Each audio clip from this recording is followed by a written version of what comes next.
Choosing a Joy That Breaks Chains by Amy Olrick. O Lord, open my lips, and my mouth will declare your praise. Psalm chapter 51, verse 15. Last summer, one of my dear friends told me about an encounter she'd had with a young group of students. My friend is an accomplished writer and frequent university speaker, and the students came to her because they were struggling to manage group dynamics surrounding an issue they each cared passionately about. Looking for wisdom, they asked her how to diffuse tension when conflicts flared. She listened and then asked, "Historically, what have people done to lift spirits in hard times? What simple, free tool has quieted bullies, unified groups, and replaced anger with joy and connection?" The students were silent. I imagined my friend smiling at them before answering her own question. "They sang," she replied. They would sing, no matter how difficult things feel, especially when tensions are high. You can always choose to sing. This truth echoes throughout history and scripture. My friend's meeting makes me think of Paul and Silas, two early missionaries arrested and trapped in a prison cell for sharing the message of Jesus. With no visible way out of a terrible situation, they chose to lift their voices. About midnight, Paul and Silas were praying and singing hymns to God, and the other prisoners were listening to them.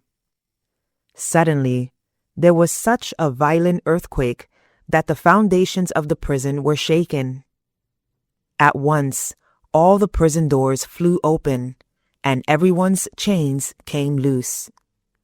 Acts chapter 16, verses 25 to 26.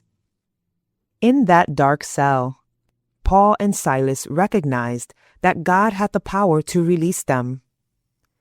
They did not know if God would, only that they served God with the power to transform situations and break chains and let his people go, no matter the bondage they are in. So they lifted their voices in that dark place, and the other prisoners were listening to them. Their songs brought joy and freedom, not only to themselves, but to all those in chains around them. Last night, fear and anger weighed down my mind as I reflected on a difficult situation. Tempted to spiral, I forced myself to sing. Not because I felt joyful, but because I needed to remember the goodness of God, even when I couldn't see it. As I sang, my heart softened. My vision cleared. Joy returned, not as a fleeting emotion, but as a deep, unshakable presence. We are all human, prone to brokenness, pain, and division. We can dig in our heels, hurt others, and forget that we serve a God who has already set us free. But joy is not reserved for easy days. It's a tool, a weapon, and a gift we are invited to step into, even in the darkest places. What situation in your life feels too heavy to bear? Where do you feel trapped, unsure of what comes next?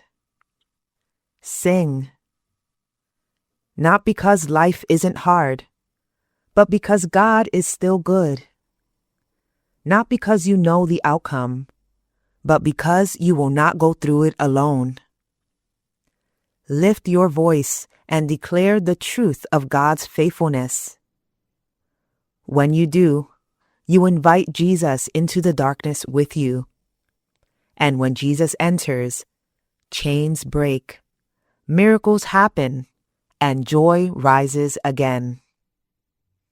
Where in your life do you struggle to find joy? Are there places where fear, stress, or discouragement are drowning out your praise? Consider how you can invite Jesus into those moments by choosing to sing, pray, or declare God's goodness. How might shifting your focus to worship change your perspective and renew your heart?